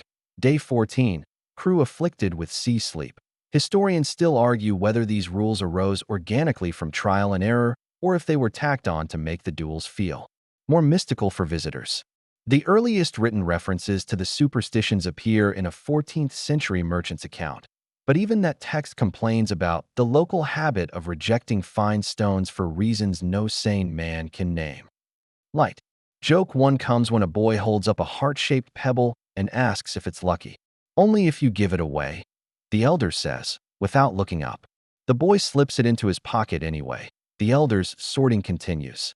Stones with reddish streaks are set aside as bloodstones and only used in mid-stack placements, supposedly, to keep the tower's heart beating. Ones with moss or lichen are cleaned before they re-enter play. Some believe leaving them as is invites forest balance, which is slower and more stubborn than sea balance, making adjustments harder. You watch as the bridge stone is finally moved into a small carved chest, lined with wool. It will be kept there until the next major feast, when it will be displayed alongside other famous pieces from past duels. The chest itself is old, its lid carved with interlacing knotwork and tiny stylized waves. A single iron clasp holds it shut, more symbolic than secure. Light. Joke 2 sneaks in when someone mutters, "One day that chest will be heavier than the arena." Without missing a beat, another replies, "Then we'll stack the chest."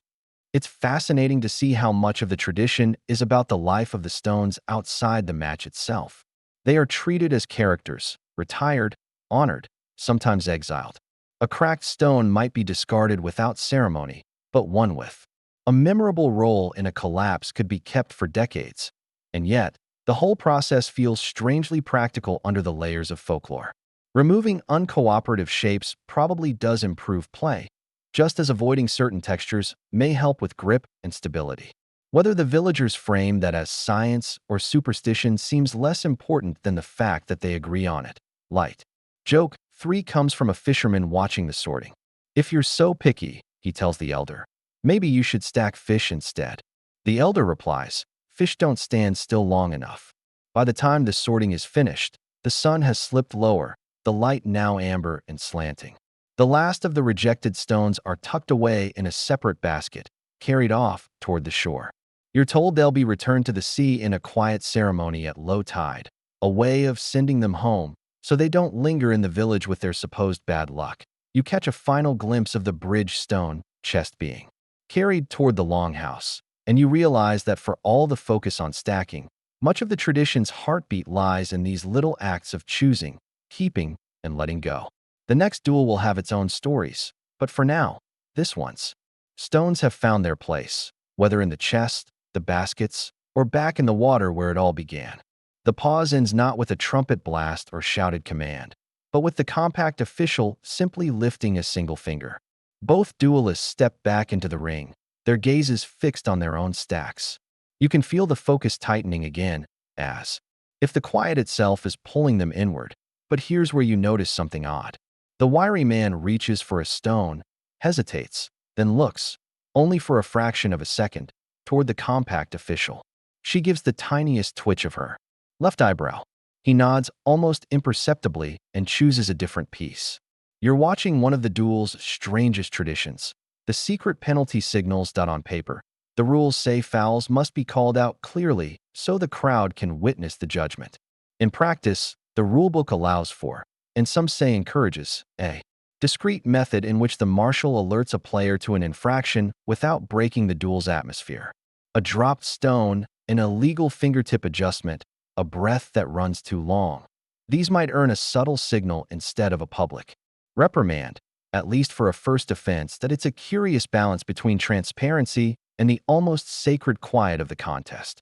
Historians still argue whether this is an ancient feature or a much later invention meant to keep duels from turning into public scoldings. Some suspect it came from an era when the competitions were partly courtship displays no one wanted to embarrass a potential spouse by calling them out in front of the village. You begin spotting the repertoire. The left eyebrow twitch for time nearly over. A slow blink for stone touch after release. A faint head tilt for illegal lean toward opponent's tower. There's even a barely there pursing of the lips that means your foot is inside the boundary. Step back. It's like watching a secret language in plain sight. Light joke one arrives when a young boy beside you nudges his sister and says, "If she twitches her eyebrow at me like that at dinner, I'll just run." The sister replies, "No, that means you're already in trouble." The duelists seem to appreciate the system. It lets them correct small errors before they escalate into disasters. The wiry man, after receiving a slow blink, immediately lifts his hands away from a stone he'd been tempted to steady post-release. The tall woman, catching the faint lip purse, slides her foot back half a step without breaking her breathing rhythm. Fringe tidbit. In some villages, the signals are even more elaborate, involving tiny hand gestures or shifts in stance by designated shadow judges standing among the crowd. This harbor prefers to keep it simple, claiming too many gestures start to look like someone is chasing a fly. You realize the crowd is in on it too. The moment a signal passes between marshal and duelist, the spectators lean in slightly, not to see what happened, but to catch the subtle acknowledgement. It's a game within the game. Spot the invisible foul and the equally invisible fix. Light joke 2 comes when the wiry man grins after receiving an eyebrow twitch and murmurs, I saw it too," as if the stone itself had scolded him. A couple of elders chuckle under their breath. The atmosphere this creates is surprisingly intimate. Instead of public penalty calls breaking the spell, the duel flows like uninterrupted music. The notes of each move still in place. It's a bit like a string quartet's players exchanging tiny nods to keep in time, invisible to the untrained eye. The tall woman places her next stone, a flat one with a sharp ridge running diagonally across it. And as she steps back, the ridge catches the light. The crowd reacts with a low, approving murmur. You remember edge boons from the measuring ritual. This looks like one in action. The wiry man's next stone is smaller but riskier, balanced on a contact point no bigger than a coin. He receives no signal, so it must be legal, but the marshal's gaze lingers a beat longer than usual. Light joke 3 slips in when the compact official, between turns, adjusts her belt and mutters just loudly enough for nearby listeners. "One day I'll signal myself for leaning." Someone behind you snorts. Historians, ever restless, have built whole debates around these silent penalties. Some insist they undermine fairness. especially if the marshal is more lenient toward a favored competitor. Others argue they protect the duel's essential character, slow, quiet, almost meditative, by removing the jarring note of public reprimand. What's certain is that no one here seems to mind. The tradition's been in place longer than anyone under 50 can remember, and change comes slowly in a place where even the wind follows the same channels through the rocks year after year. The duel itself moves into more precarious territory. The towers are now waist-high, each new stone adding both potential glory and potential disaster. A single misalignment will ripple downward through every layer. And yet the competitors remain calm, adjusting to subtle feedback, sometimes from the stones, sometimes from the marshal's almost imperceptible cues as you watch. It occurs to you that the secret penalty system mirrors the entire spirit of the rock-stacking duel. It's not about humiliation or dominance. It's about reading the balance points, whether in granite or in human behavior, and nudging them gently back toward harmony.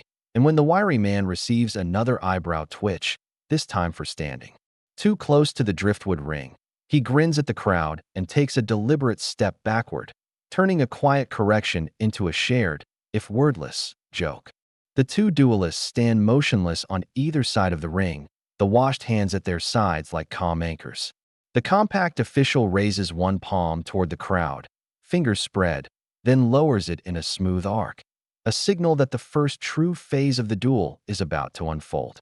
You notice the air seems to hold itself still, even the gulls pausing mid-complaint. From the opener stones already placed in the depression, the next task follows an old cadence, the three-breath placement rule. The tall woman goes first. She steps forward, selects a mid-sized piece from her basket, gray basalt, triangular in profile, and cradles it as though weighing its mood. She approaches her stack, and here's the important part. From the moment her hands hover above the growing tower, she has exactly 3 measured breaths to set it in place. It's not 3 quick huffs and be done.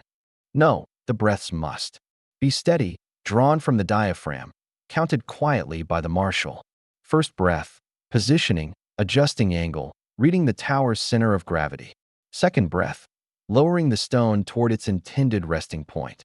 Third breath, releasing fingers and letting the stone's weight settle, with no further nudging allowed. If a stone is not fully placed by the end of that third exhale, the turn is forfeited.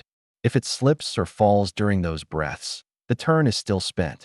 Historians still argue whether this was always a formal rule or whether it evolved from simple etiquette, hardened into regulation only after one too many duelists lingered over their placement like a painter fussing with the last brushstroke. The woman's first stone lands true, no tremor, no scrape. She steps back immediately, hands relaxed. The wiry man follows. His choice is rounder, harder to stack without rolling, but he handles it with quick precision. His third breath leaves him just as his fingers open, the stone clicking softly into place. There's a rhythm to this, and the crowd breathes along with it, inhaling and exhaling in subconscious unison. Even you, standing on the edge, find yourself counting inside your head. 3 breaths, 3 actions, no more. The quirk, the fringe tidbit, comes from what locals call the silent sneeze curse. If a duelist sneezes during their 3 breaths, the turn counts as complete whether the stone is placed or not. You think this is just village humor until the lean official mutters, "Saw it happen in '89. Stone rolled right into the fjord."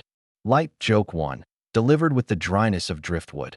The rule has subtler effects than just speed control. Those 3 breaths force every competitor into a shared pace, preventing anyone from dragging the duel into an endless act of hesitation. It also magnifies mistakes. If you choose poorly, there's no extra time to correct. The tower either accepts the newcomer or rejects it without mercy. You notice the compact official's role here is more than counting breaths. She watches the duelist's shoulders, their micro-movements, the way they lift from the knees or tilt their heads. Any sign of deliberate stalling, say, breathing too shallow to stretch the seconds, earns a discreet eyebrow lift, a warning that the next offense will cost a turn. Light joke 2 arrives when a child near you whispers to his father, "Can I use this rule at dinner so dessert comes faster?" His father murmurs back, "Only if you want a tiny dessert." The match unfolds in this measured pulse. Step forward, choose, lift, approach, 3 breaths, release, step back. The sounds are minimal, stone on stone, fabric shifting, gravel crunching under retreating feet. Every now and then a gull cries overhead, its voice oddly out of place in the quiet. You begin to appreciate why this rule exists. Without it, the duel could blur into a shapeless waiting game. With it, each turn is a small drama, a miniature act with a clear start and finish. It's a heartbeat you can follow, slow but unrelenting. Historians have even compared it to breathing techniques in meditation or archery, control of the body's rhythm as a path to precision. The 3 breaths are not just a time limit. They are a mental space in which the duelist must align with the stones. Those who rush often fail. Those who overthink find themselves frozen, watching their chance slip away with the final exhale. Light joke 3 comes from the wiry man himself, after one of his stones lands with a tiny wobble before settling. He steps back, eyes the tower, and says just loud enough for the crowd to hear. 3rd breath's always the troublemaker. A ripple of quiet laughter moves through the ring. By the 10th or so turn, you can almost predict outcomes from the way a stone is lifted. The woman's hand shapes are precise, her breaths measured like a seamstress cutting cloth. The man's are quicker, trusting instinct over calculation, sometimes landing perfectly, sometimes producing a tiny tilt that will haunt future moves. The marshal's counting remains steady, never rushing, never slowing, her voice barely audible to those in the circle but strangely commanding the space. You realize that the duel isn't just between the 2 stackers, it's between each of them and the ticking metronome of their own lungs. When both towers have reached the height of a man's knee, there's a pause for stone rest, a brief intermission in which the duelists can step away, shake out their arms, and look at the stacks from a distance. This isn't a break for relaxation. It's a chance to reset the mental clock before the next round of breaths. If the wind picks up or the ground shifts, they must adapt immediately. The crowd, too, exhales as one. Children slip away to chase each other among the driftwood. Someone opens a pouch of dried berries and passes it around. The towers remain, alone in the ring, their silent dialogue uninterrupted. You know the next rounds will grow riskier. Each new stone a gamble between stability and height. And each gamble measured, always, in 3 slow breaths. By late afternoon, the harbor brightens into that pearly light that makes everything look polished. Nets, oarlocks, even the gull that has clearly appointed itself your supervisor again. The driftwood circle gathers a quiet crowd, and you drift with them to the place where the day becomes official. A low plank table set just outside the arena, its surface burnished by years of sand, seawater, and the infinite patience of people who count things before they lift them. If last night was poetry, this is paperwork, soothing, meticulous, almost bureaucratic, except the clerks here smell like tar and salt, and carry knives you hope are only for cutting kelp. 2 officials arrive together like matching bookends. One is compact and square-shouldered, with a leather apron and hands that look like they could crush a muscle without noticing. The other is lean, eyes quick, a bit of charcoal tucked behind one ear. They exchange a nod, then reveal the stars of the show, a set of brass balance scales, a nest of weights wrapped in wool, and a measuring cord knotted at regular intervals. The scales swing in the breeze as if impatient, a tiny boat on a tiny tide. You recognize the idea immediately. The Vikings used balance scales for trade, after all, weighing silver and furs and anything else worth haggling over. Archaeologists have dug up little barrel-shaped and subooctahedral weights from trading towns like Burka and Hedeby, proof that a people famous for swinging axes were equally serious about swinging pans on a beam. The mainstream fact relaxes you, even in this odd corner of tradition. The wider Norse world glints through. The officials begin. When a competitor approaches with a basket of stones, the compact official selects one, never the topmost, always the second or third, as if obeying a superstition no one bothers to explain, and sets it on the left-hand pan. She places a weight on the right until the beam steadies, then calls the value out in a low voice. The lean official records the figure in charcoal on a scrap of smooth driftwood, along with a mark that looks like a fishhook and another that might be a stylized wave. The symbols probably have a perfectly sensible meaning. They also look suspiciously like doodles anyone would make during a long meeting. Wait first, murmurs the compact one. Then form, then skin.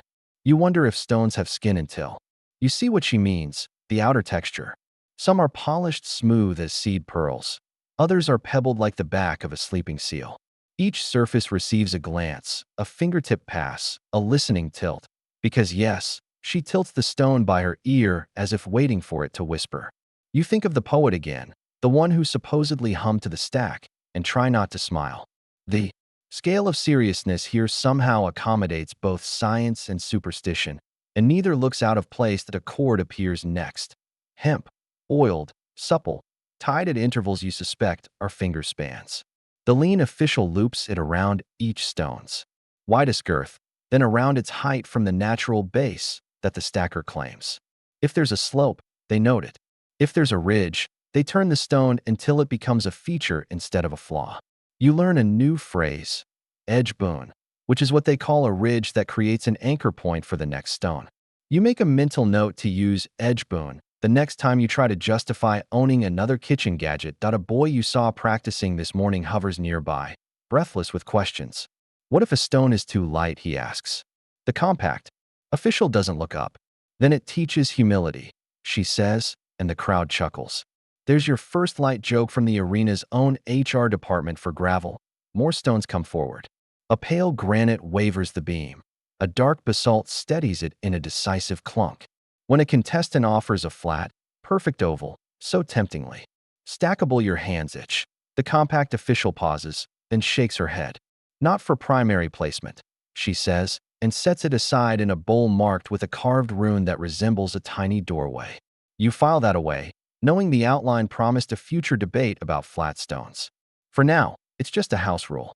Observed with the brisk politeness of someone declining a fourth cup of coffee, fringe tidbit time arrives in the form of a small clay pot that the lean official opens with ceremony. Inside, fine gray dust. Sure silt, someone whispers, from the old landslide. Each stone receives the slightest puff on its underside before weighing, supposedly to remove ghost damp. You raise an eyebrow. The compact official notices and smiles. It stops the sea's mood from clinging, she says. Absolutely scientific.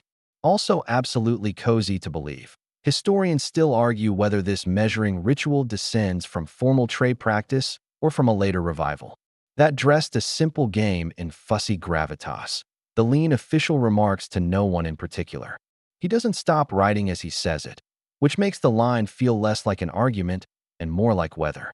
You picture scholars on both sides of the fjord tossing footnotes like bread to very hungry ducks. They continue, now adding form. Scores. A lopsided triangle earns a murmured good cap, while a sphere gets the faintly mournful wanderer, as if it will slip off any stack the moment you look away. This taxonomy becomes a conversation in itself. The officials swap terms with the contestants like chefs comparing knives. You hear keel, saddle, knuckle, and the instantly memorable grumpy turnip, which deserves its own saga. Light joke 2 sneaks in as you catalog stones by personality, worried you'll start assigning emotional baggage to your laundry next. At intervals, the compact official dampens her thumb and presses it to a stone surface. Salt taste, she explains. Too fresh from the tide, and it slides. You're about to be horrified that anyone is licking contest equipment when you notice she's not tasting. She's checking for the fine sting that means salt crystals are present. You breathe out. The gull beside you, perhaps disappointed by the lack of gourmet rock tasting, shuffles one step away with offended dignity. They set aside a subset labeled openers, stones with reassuring heft, forgiving bases, and enough nobility to carry the first responsibility onto the darkened depression in the center. Remember that depression? It feels like the arena's pulse again, steadying with each choice. The compact official briefly closes her eyes over one particularly handsome pebble, then places it in the opener basket with a soft, satisfied clink. The lean official shows you the driftwood ledger. Rows of marks resolve into meaning. Weight categories on the left, form descriptors in the middle, surface notes, smooth, pitted, ridged, on the right. A final column, annotated with tiny triangles, indicates recommended turn order, early, mid, or last stone. You point to the triangles, and he nods. Last stone should ask questions, he says. They should test what came before.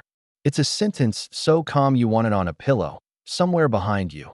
A skald hums a bar in a minor mode, the tune weaving through the clack of weights and the sigh of rope against wood. The crowd answers without words, shoulders dropping, breath deepening, as if the measuring ritual exists not just to be fair, but to slow everyone down to the same heart tempo. You remember the 3-breath rule you were promised you'd learn. Soon, the lean official says, when you ask. But for now, the counting is quieter, nested inside ordinary actions, hidden like the tide in a conch shell. Light joke 3 arrives. When a squat stone refuses to sit still on the pan, wobbling like a toddler who just discovered sugar. The compact official taps it once, dead center. It freezes, perfectly behaved. See, she says. Respect. You try that later on your hair and achieve nothing but by the time the baskets are labeled and the ledger tied off with cord, a small transformation has occurred. The stones no longer feel like debris scooped from a beach. They read as characters in a play, each with a role and cue. The weighing didn't steal their mystery. It clarified it, as if the officials wiped fog from a window and let you glimpse the script beneath. You step back, heartbeat unhurried, the scales memory swaying in your mind like the harbor itself. In a few breaths, the duelists will enter the circle, reach for an opener, and set the day moving. Numbers have done their gentle work. The rest will be the quietest kind of drama.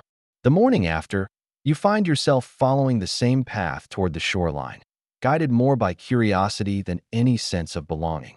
The tide is lower now, exposing slippery bands of kelp and the occasional crab scuttling sideways, as if hurrying to its own appointment.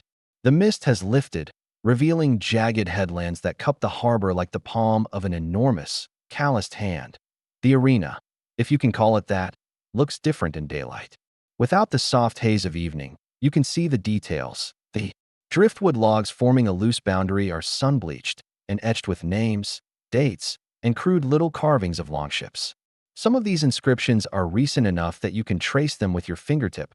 Others are so worn they resemble ripples in the grain. You step inside the ring and the ground feels slightly springy underfoot, layers of packed gravel, mixed with crushed shells. Someone has swept it clear since last night, leaving faint broom marks like furrows in a field. Near the center lies a shallow depression, barely noticeable, but it catches the morning light. This, a nearby voice tells you, is where the first stone is always placed. Always, they repeat, as if it's as natural as breathing. A group of early risers is already here. Not competitors, more like caretakers. One man, his beard frosted with salt spray, is sorting through a wooden crate filled with smooth, rounded rocks. He lifts each one to eye level, turns it in his hand, and sets it aside in neat rows. The crate, you notice, has markings along its edge, tiny tick marks grouped in fives. You ask about them, and the man shrugs. It's the count, he says, though whether he means the number of duels, stones, or victories, he doesn't elaborate. The rest of the group works in silence. A woman with windburned cheeks is stacking spare driftwood near the arena's edge, while another kneels to mend a frayed rope that serves no obvious purpose. Every so often, they glance toward the horizon, where the sea meets the sky in a bright, knife-sharp line. You get the sense they're watching for something or someone. Historians still argue whether this particular ring is centuries old or a more recent reconstruction. One theory claims it's been maintained continuously since the 9th century, rebuilt each time the tide or a storm tried to erase it. Another insists it's a revival from the late 1800s, when romantic notions of the Viking spirit led to all sorts of invented traditions. Nobody's found definitive proof either way, though a few weathered stones in the nearby storage shed do look suspiciously ancient. You squat to examine the depression in the center. The gravel there is darker, almost metallic in sheen, and warm to the touch despite the cool air. Someone once told you that the first stone of a duel absorbs the intentions of its placer, whether steady hands or nervous ones, good humor or spite. Over the years, those traces seep into the ground itself, like tea staining the bottom of a cup. The caretaker with the crate finally sets one stone apart from the rest. It's unremarkable, medium-sized, gray with a faint stripe of white quartz, but he handles it with the care of someone placing a crown on velvet. He carries it to the depression, crouches, and sets it down without a sound. You notice he exhales slowly as he does so, the same way last night's duelists had. This, apparently, is the arena's opening gesture for the day, a sort of blessing that primes the space for any duels that might occur. It's not in the written fragments of the rulebook you've heard about, but everyone treats it as if it's carved in runes. The idea, you're told, is that the arena must never greet its first challenger empty. Off to one side, a boy is practicing with two smaller stones, trying to balance one on the other. He fails over and over, but grins each time, as if the wobble itself is part of the fun. A gull lands beside him, watching with the same judgmental glare you've come to expect from coastal birds. You'll get there, someone calls to the boy, though you suspect the advice is meant for more than just rock stacking to as the sun climbs higher, shadows shrink, and the sea breeze sharpens. The caretaker team disperses without ceremony, leaving the arena ready, almost humming in its readiness. You linger a moment longer, taking in the silence. Even without a duel in progress, there's a tension here, like an instrument tuned and waiting for the first note. When you finally step back over the driftwood boundary, you catch sight of a faint trail leading inland. You'll later learn it connects to the village hall, where more of the rulebook's lore is kept alive in stories, songs, and the occasional drunken boast. But for now, the image that stays with you is the arena itself, a circle of wood and stone, unassuming yet somehow charged, waiting for the next pair of steady hands to approach.